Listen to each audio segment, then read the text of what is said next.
In 1991, an Italian archaeologist digging in the Santa Maria di Agnano cave made a sobering discovery. Beneath the dirt lay the 28,000-year-old bones of a young Paleolithic woman, now known as Ostuni I.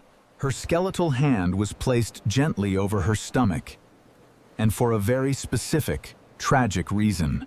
Resting securely within her fossilized pelvic cavity were the tiny, fragile bones of a near-term human fetus. Mother and child had died together before birth could be completed, locked in stone for countless millennia.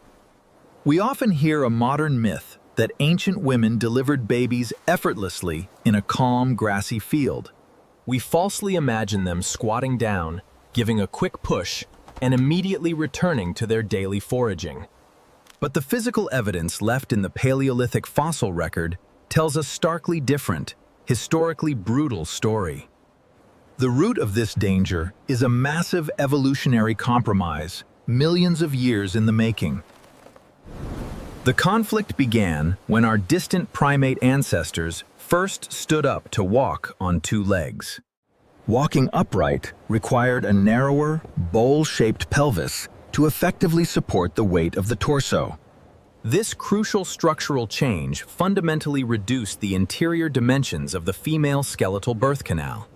This efficient new upright posture worked perfectly for traversing the vast, open, ancient African savannas. But millions of years later, these early human ancestors faced a second dramatic evolutionary shift. Their brains began to expand rapidly, requiring significantly larger and heavier infant skulls to house them. This created a severe biological conflict that modern anthropologists refer to as the obstetrical dilemma. An ever-expanding infant skull now had to pass through a restricted, narrow, bony pelvic opening. To survive this incredibly tight passage, the human infant head had to remain somewhat malleable.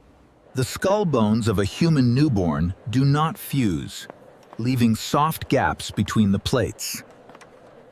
During delivery, these loose cranial plates physically overlap to compress the overall width of the head. Even with this temporary compression, the passage is uniquely difficult and dangerous among all mammals. Unlike other primates, human babies must actively rotate during their descent through the mother's pelvis.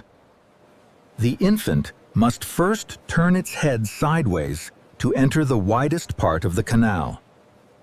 Then, halfway down, the fetus must physically rotate a second time to face the mother's spine. This crucial secondary twisting is required to navigate the shifting shape of the lower pelvic exit. If this complex rotation fails or halts, both mother and child become trapped in a lethal lock. This agonizing mechanical failure is exactly what trapped the Ostuni I mother in her cave. Her fossilized remains show the infant wedged tightly, unable to complete that final, necessary turn. Because there was absolutely no way to bypass this blockage, the ancient Paleolithic trap was final. In the brutal prehistoric world, there were no medical tools, no sterile environments, and no rescue. An isolated mother would labor for days in immense pain on a cold, unforgiving dirt floor. Eventually, severe physical exhaustion and the heavy toll of this long, difficult effort would quietly bring their shared ordeal to a close. This was not a rare anomaly, but a brutally common danger of early human existence.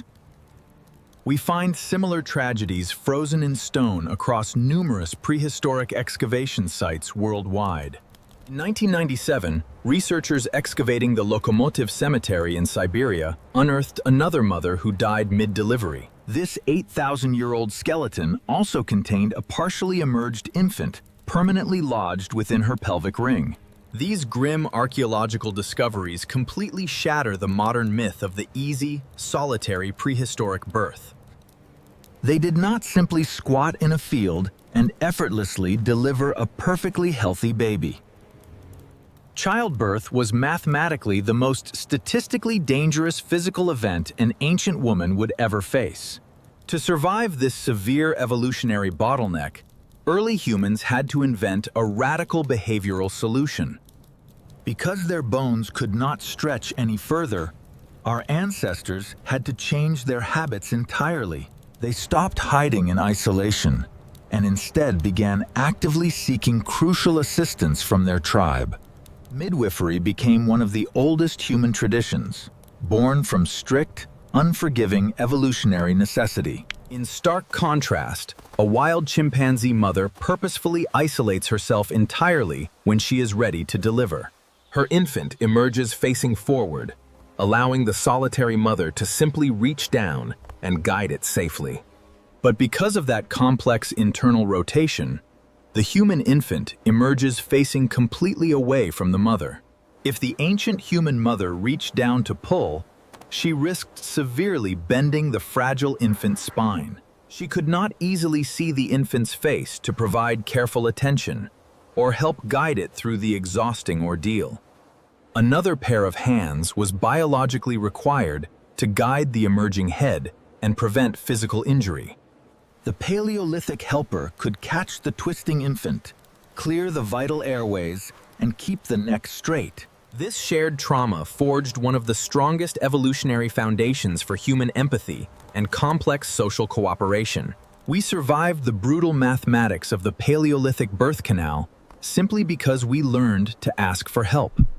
The physical fossil record shows the ancient tragedy, but surviving descendants prove